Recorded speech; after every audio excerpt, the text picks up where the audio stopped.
Hello all, myself Murshida Yasmin, Assistant Professor from SNS College of Physiotherapy.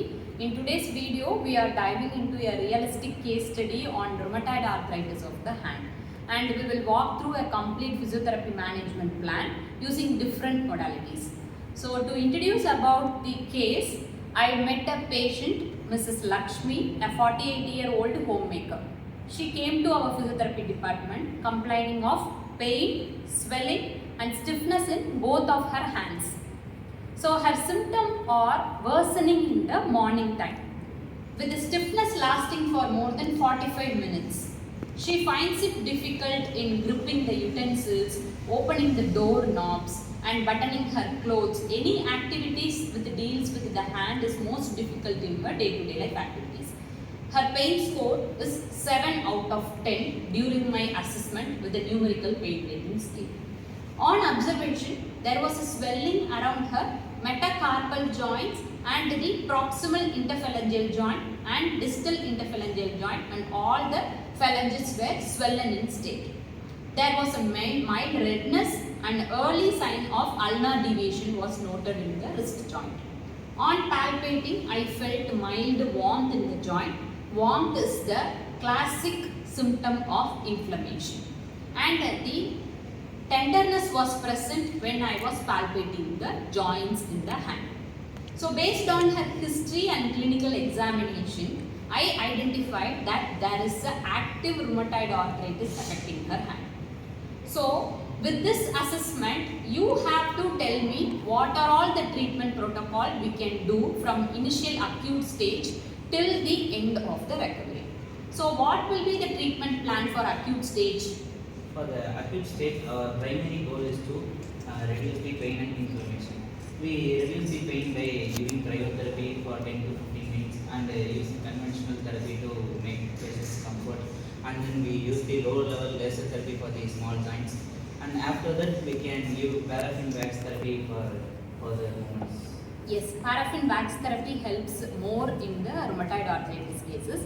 In that, immersion of the paraffin wax or gloving technique of the paraffin wax can help her more. So in the acute stage, these are all the things we will be doing. And what will be our protocol in the subacute stage? In subacute stage, improving mobility. After controlling pain, the goal is to maintain and improve joint mobility. We use a combination of paraffin wax plus active range of motion exercise.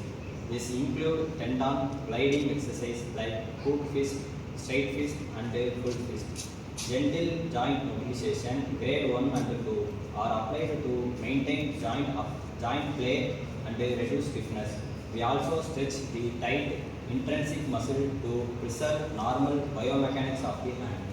Yes, so he said paraffin wax therapy can be used along with the active range of motion exercise and the joint gliding exercise.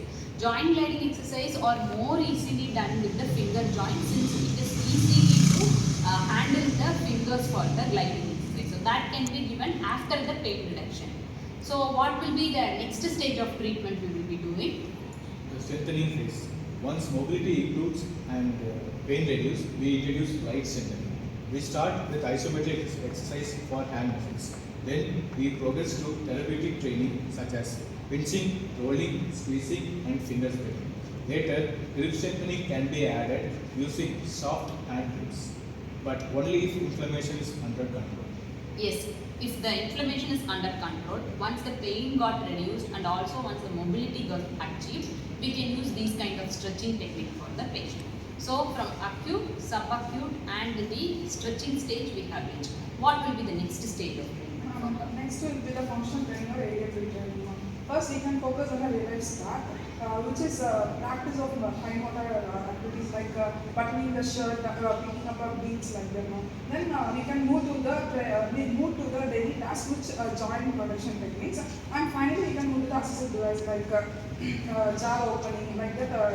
Real-life tasks will be the.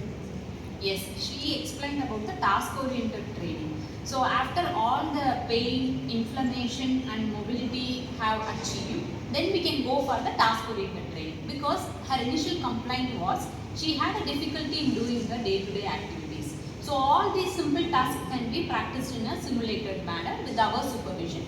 Then we can progress for her activities in day-to-day life. So what will be the patient education to the preventing the complication, and also we cannot expect what kind of symptoms will be again recurring for the patient. So patient education plays a vital role. What patient education will be given to? Finally, even post the patient education, they should avoid prolonged breathing. They should use water immersion, warm water immersion at home. They should take frequent rest breaks. They should continue home program exercise. Then we should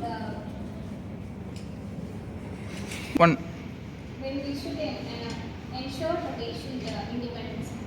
Yes, okay. After the patient education, we have to give some splinting-like technique in the patient. Whenever the patient has to restrict the motion or whenever the patient feels the pain, she can use the splinting. What kind of splinting can we do? In conditions such as RA, splints play a major role. In rheumatoid arthritis, we can use three major splints. They are the hand resting splint, the ulnar deviation control splint, and the knife splint. The arm resting splint is used to reduce inflammation and pain, especially during the flare-ups. The ulnar deviation control splint helps to reduce pain and prevent the misalignment in the wrist and arm region. At last, the knife splint helps to reduce the morning stiffness and pain in the patients. Yes, these kind of splints we can recommend to the patient whenever necessary. Okay. So after the 6 weeks of regular physiotherapy protocol, the patient can report a significant improvement in her pain reduction and mobility. So when we are planning for any of the treatment to the patient, we have to frame a structured protocol for 4 to 6 weeks like this, and we have to progress from one stage to another. Okay. So this case clearly highlights how a combination of electrotherapy, exercise, splinting, functional training can be effectively managed in the rheumatoid arthritis of the hand.